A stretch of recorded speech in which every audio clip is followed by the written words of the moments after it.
meininkiä vai mitä?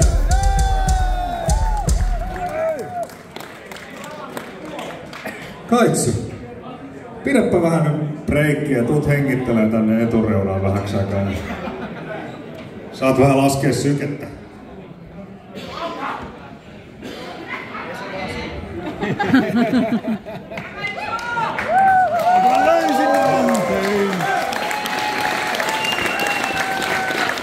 Raju meininki. Tämä ilta nyt on saattanut kohdalle meille tänne Vaasaan. Meillä on kyllä käynyt munkki, että saatiin tää tänne. Tässä tuli nyt laajasti jo vähän otteita sun soittohistoriasta. Millä perusteella sä oot tän illan biisi valinnut ja onko siellä jotain ylläreitä luvassa? Joo, tää ilta valittiin kyllä flussan perusteella. Mä oon tuossa pari viikkoa kärsinyt vähän tämmöisestä taudista ja sitten tällä viikolla sitten vielä oikein ylty. Eli aika rajua on ollut, ei voi koskenut ruupuihin tällä viikolla, kun ehkä eilen aamulla kävin vähän kokeilemassa tuossa aamulla ja sanoin, että joo, ei tästä tule mitään. Niin. Elikkä valitettavasti nyt yhden biisin joudun tiputtaa listasta sitten pois, mikä olisi varmaan kaikki halunnut kuulla. Gunnar Wintersonin The Way of the Fire. Niin. Nyt se, että jos mä lähden tätä ambulanssilla kotiin, niin se ei välttämättä ole ratkaisu, että nyt täytyy vähän tähän tanssisetti nyt teille tänään valitettavasti. Vähän harmittaa, kun kuitenkin tähän aika paljon panostellut ja odottanut tätä iltaa, että pääsee soittamaan noita biisejä livenä, mutta nyt on tää tämmöstä mutta ei haittaa! Vähän niinku suorittamista kautta selviytymistä, mutta toivottavasti ootte viihtyneet. En mä vielä ole pois niitä. Tää on ehkä voikin olla tämmöinen. Ei ehkä mennyt vielä hetki soittanut. On siellä pari vielä ylläriä tulossa. Joo, eiköhän me nyt anneta Flussa-ukolle vähän aplodeja. Se jaksaa päästellä meidän vuoksi täällä.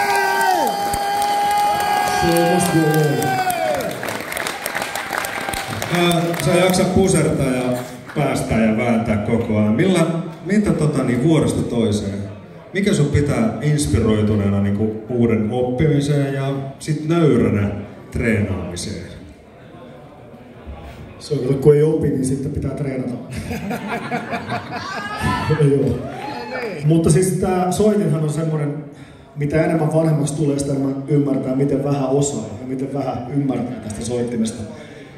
Ja tietenkin ikähän tuo aina omia haasteita, mutta sen takia mä tavallaan aika pitkälle myöskin edelleen treenaan perusteita. Eli istun siellä pädin ja peilin edessä katselemassa, että miten se homma taittuu. Mutta niin kuin sanotaan, tänään on vähän hankala.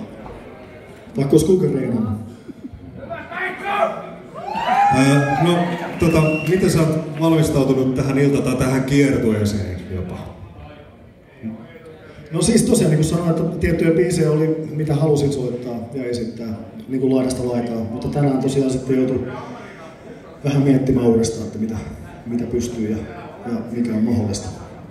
Että jos tämä olisi vaikka niin kuin Wintersonin rundi ollut, niin veikkaan, että nyt olisi ensimmäistä kertaa jouduttu perumaan keikkaa. Mitä ei ole tapahtunut. Itse asiassa kerran tapahtunut mun toimesta. Taisi olla Maksaton Rocksin keikalla. Mulla oli joku saatana järjetön pääsärkö, että jouduttiin, mutta se oli niin joku tämmöinen pupikeikka onneksi, että ei ollut mikään iso. Mutta se on ainut kerta, kun vuodesta 1987 niin en ole yhtäkään keikkaa joutunut perumaan sen takia. Mutta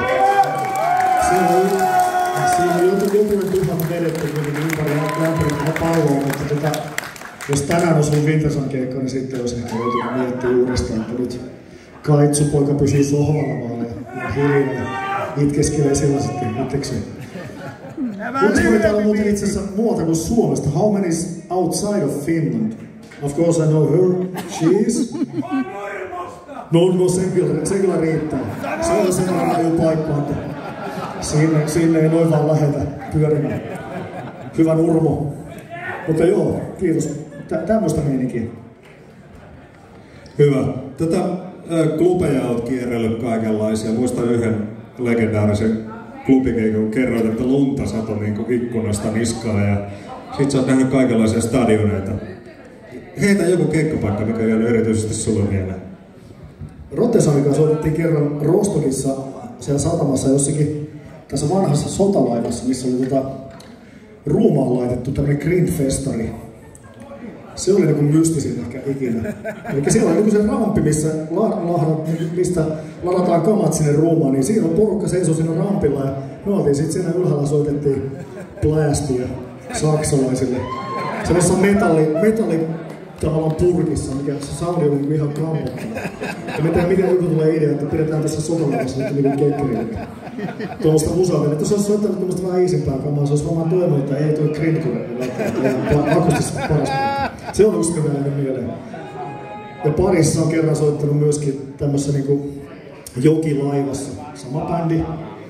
Ja silloin se porukka rupesi sitten siellä vähän joraamaan ja siellä oli 100 ihmistä sitten pomppi ja hyppi, potki levyä katosta irti. Niin silloin oli vähän hankala soittaa grindiä, kun laiva meni näin.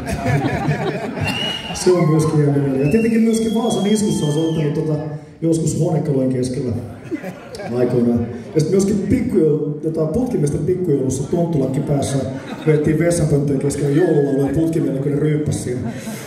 Kaikenlaista. Aika raivaa. Sä oot saanut houkuteltua tän tuvan täyteen yleisöä ja sut koetaan niin sanotut hyväksi jätkäksi. Se on usein kun mainitaan, puhutaan jossain, joku mainitsee Kai Haanoa. Se on muuten hieno mies. Tänään se muuttuu. Onko sulla koskaan ollut huonoja päiviä? Kysy mun vaimolta. Äsken kuultiin Aurin biisi ja syksyllä on tulossa Auri-kiertue. Muun muassa tähän Vaasaan. Muistatte hommata Ritsiin liput kanssa. Mitäs muuta on luvassa tulevaisuudessa? No tietenkin se Auri-levy ilmestyy elokuussa ja sitten täällä tosiaan Ritsissä elokuun 20. viittona. Tuo oli se muistaakseni perjantai. Että Auri-rundi on nyt loppuvuosi ja sitten vähän opettamista ja tietenkin tää alue jatkuu sitten 2 viikon päästä Pariisissa. Sitten mennään katsomaan tuonne Eurooppaan pakettiautolla, että mikä se meininki on. Takaisin niin back to basics, eli back to roots, mennään 5 hengen pakettiautolla sitten 2 viikkoa siinä poikien kesken. Siellä on Kimmo, joka tosiaan miksaa meitä tänään, tulee etupäässä myöskin miksaa Nightwish, niin Kimmo siellä ruuvaa nyt saunia tänään, ja Kimmo lähtee meidän kanssa, sitten on Piipari ja Arkko tuolla mun rumputeknikko, ja Arkko lähtee sinne mukaan, ja sitten tämä ihana paitamyyjä, tämä Silvia, mikä on tuolla aulassa meitä palvelemassa, niin hän on saksalainen, ja hän lähtee myöskin sitten myymään paitoja, ja sitten viimeinen, joka lähtee mun mukaan, on tosiaan mun poika Joonatan, se lähtee sitten opiskelemaan, kun se rummihomma toimii. Upeeta. Me toivotetaan kovasti onnea rundille ja Aurin rundille myös. Ja ole hyvä, voitko mennä takaisin paikalliseen ja jatkaa? Mä menin tuonne toisen setin taakse, että mä kutsun lavalle mun vanhat soittokaverit 20 vuoden ajalta. Markku Keho ja Max Beckman. Max on the Rex. Tää oli hyvä veto. No niin. Jumalauta. Veto. Max Beckman ja Markku Keho. Markku!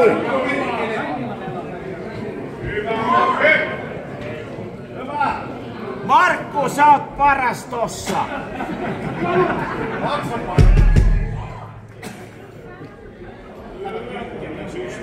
Markku! Me ollaan kaikki täällä! Passe! Sun pitää laittaa se johto siihen! Ei!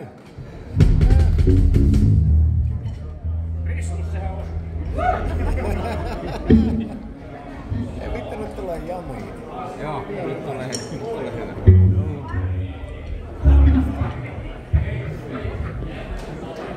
Good evening, hyvää iltaa.